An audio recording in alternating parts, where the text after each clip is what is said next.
Al-Quran tidak. Nggak pernah lihat nabinya, cuman lihat mukjizatnya, orang beriman. Silahkan cek dari semua sudut pandang, semua sepakat. Mau muslim, mau non muslim sepakat. Silahkan kaji Al-Quran, Anda akan temukan kedahsyatannya. Nah, sekarang perhatikan. Ada yang kedua. Kalau yang ini anzala yunzilu, unzila. Yang kedua nazzala yunazzilu. Nazzala yunazzilu tanzilan. Buka Quran surah ketiga, ayat ketiga. Alif lam mim. Allahu la ilaha illa huwal hayyul qayyum. Ayat tiganya, nazzala alaikal kitaba bil haqq musaddiqan lima baina yadayhi wa anzala at-taurata wal injil. Perhatikan baik-baik. Di situ ada nazzala dipertemukan dengan anzala. Satu pakai nazzala, dua pakai anzala. Apa bedanya? Kalau disebutkan anzala, hamzah depannya, nun, zai, lam. Ini menunjukkan turunnya sekaligus. Sekaligus. Jadi tidak bertahap. Sekaligus saja turun. Sampai. Ya, Anda kalau dari lift itu turun lantai ke-20 menuju ke lantai 1 paling bawah misalnya. Turun. Langsung nggak mampir-mampir, itu anzala, turun. Jadi kalau turunnya mampir dulu, cling, 20, 19, ada yang masuk. Cling, 18, ada yang masuk. Terus sampai ke lantai paling bawah. Ya. Ini disebut dengan nazzala, turunnya, sesuatu yang bertahap. Ya. Bertahap. Jadi saya mau katakan kalau anzala itu artinya turunnya sekaligus tanpa tahapan, tidak ada proses kemudian dalam waktu turunnya.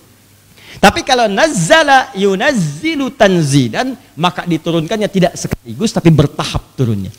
Jelas di sini? Nah, sekarang perhatikan. Ke Ali Imran dulu ayat ketiga.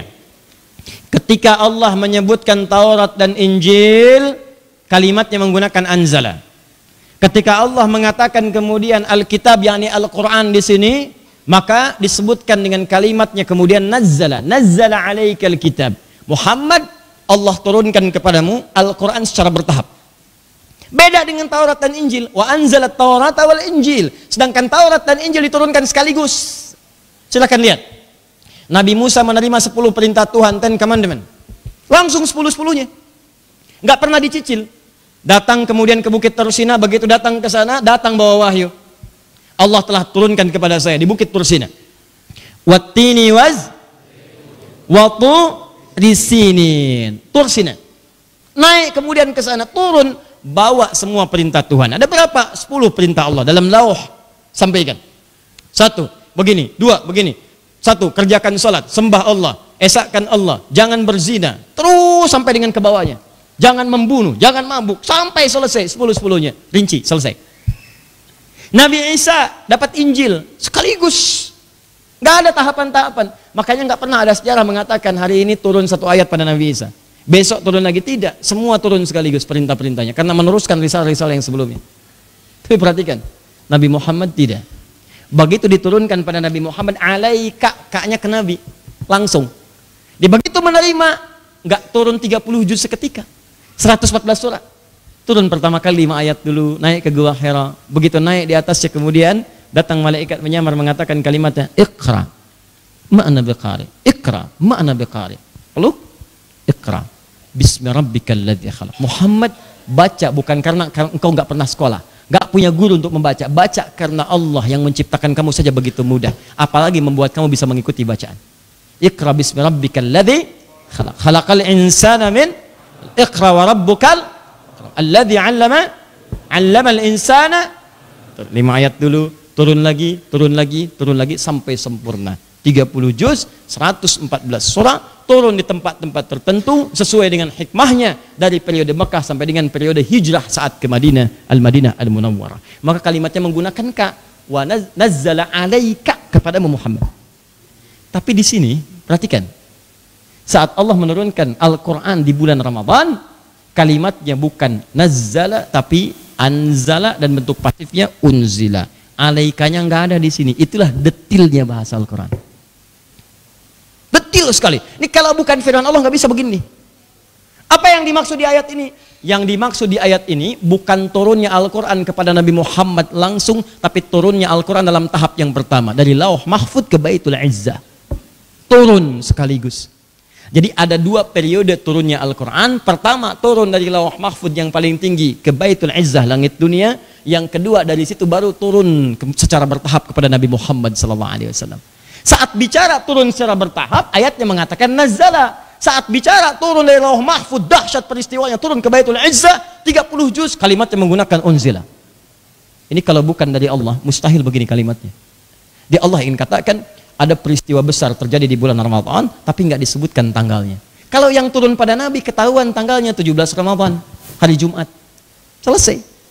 Turun. Sudah semua orang sepakat. Ya, Nabi terima, kan ketahuan. Tanggal berapa Nabi di Gua Hira? Dalam peristiwa tahanusnya, kapan beliau naik, ketahuan turun pada nabinya. Tapi yang ini Allah hanya sebutkan Ramadan saja. Ramadan. Dan dahsyatnya 30 juz turun ke Baitul Izzah, langit dunia, untuk disampaikan pada Nabi secara bertahap. Karena Quran ini mukjizat yang paling agung. Saking agungnya melewati setiap masa. Semua mukjizat Nabi selesai dengan wafat nabinya. Silahkan cek. Nabi Isa apa mukjizatnya? Tangannya bisa mengusap sesuatu dan semua penyakit sembuh. Sesuatu yang diusap, mengusap disebut dengan masaha, yang terusap ini ngusap disebut dengan masih. Maka beliau disebut dengan al-masih, Mesiah. Ya, Mesiah diserap ke dalam bahasa Latin Messi.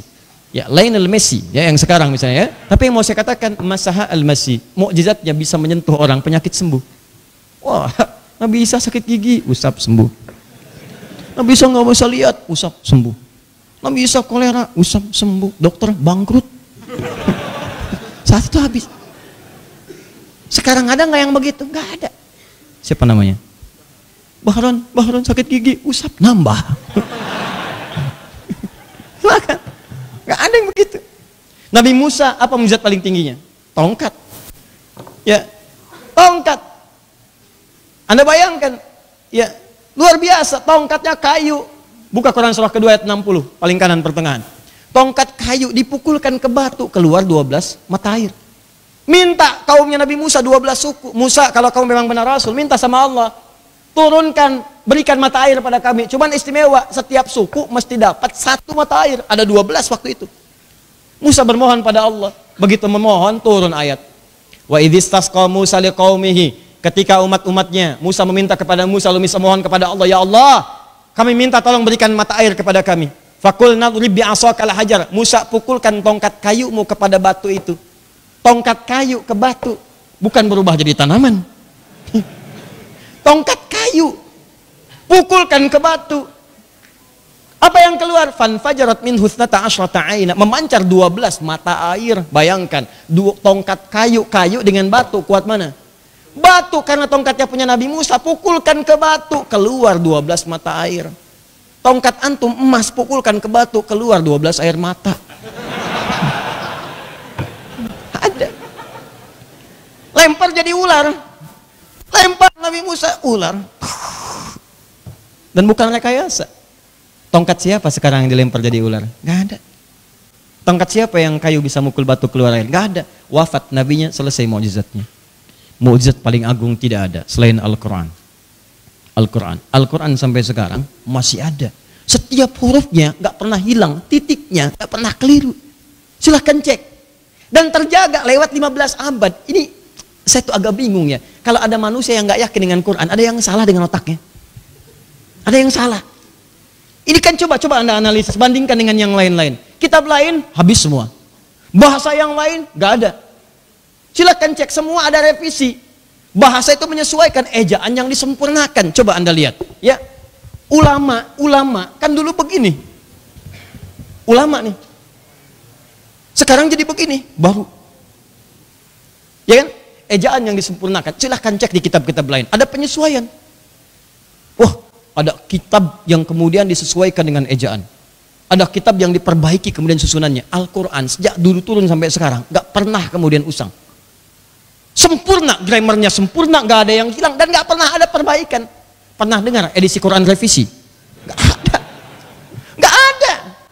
Di kalangan yang gak yakin dengan Quran, keterlaluan orang itu. Silahkan cek dari semua sudut pandang, semua sepakat. Mau muslim, mau non muslim sepakat. Silahkan kaji Al-Quran, Anda akan temukan kedahsyatannya. Yang kedua, lihat sini. Antum kenal Fir'aun? Ayo bilang. Fir'aun itu kan luar biasa dahsyat. Itu ngelihat Nabi Musa langsung dengan mukjizatnya. Lemparkan tongkatnya jadi ular. Tukang sihirnya yang tahu itu bukan sihir, sujud. Lo beriman kepada Allah. Ya, beriman mereka karena yakin ini bukan sihir. Yang punya sihir aja ngaku itu Musa itu bawa mukjizat. Fir'aun yang nggak punya sihir langsung menantang. Mukjizatnya hadir di hadapan mata masih nggak yakin. Oh, ini bapaknya tukang sihir. Ini mbahnya ini.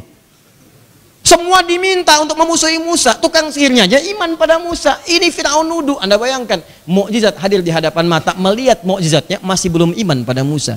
Al-Quran tidak. Nggak pernah lihat nabinya, cuman lihat mukjizatnya, orang beriman. Dahsyatnya Al-Quran. Saya tanya pada antum, siapa di antara anda yang pernah lihat Nabi Muhammad SAW? Nggak ada. Anda cuma dapat Qurannya, anda bisa beriman. Dan tidak sedikit orang baca Al-Quran masuk Islam. Padahal nggak pernah lihat nabinya. Itulah dahsyatnya Al-Quran. Dahsyat.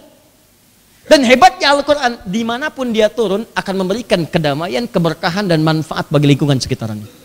Makanya setiap status Quran turun, itu statusnya terupdate jadi baik-baik. Malaikat Jibril datang bawa Quran kepada Nabi, naik status jadi Sayyidul Malaikat, penghulunya malaikat. Nabi Muhammad SAW menerima Al-Quran, naik status jadi Sayyidul Anbiya wal Mursalin, penghulunya para Nabi. Mekah dapat Al-Quran, turun Quran di Mekah. Mekah dapat diberkahi, kota yang diberkahi. Yang gak ada di Mekah jadi ada. Apa yang ada di Mekah? Yang ada cuma gersang, batu-batuan, kering. Tapi pisang ada, apel ada. Silahkan, apa yang tidak ada di Mekah? Hampir semua orang bawa. Barang-barang ada. Sampai yang ada di Indonesia ada di Mekah. Pindah ke Madinah. Begitu datang ke Madinah jadi bercahaya Madinah. Al-Madinah Al-Munawwarah.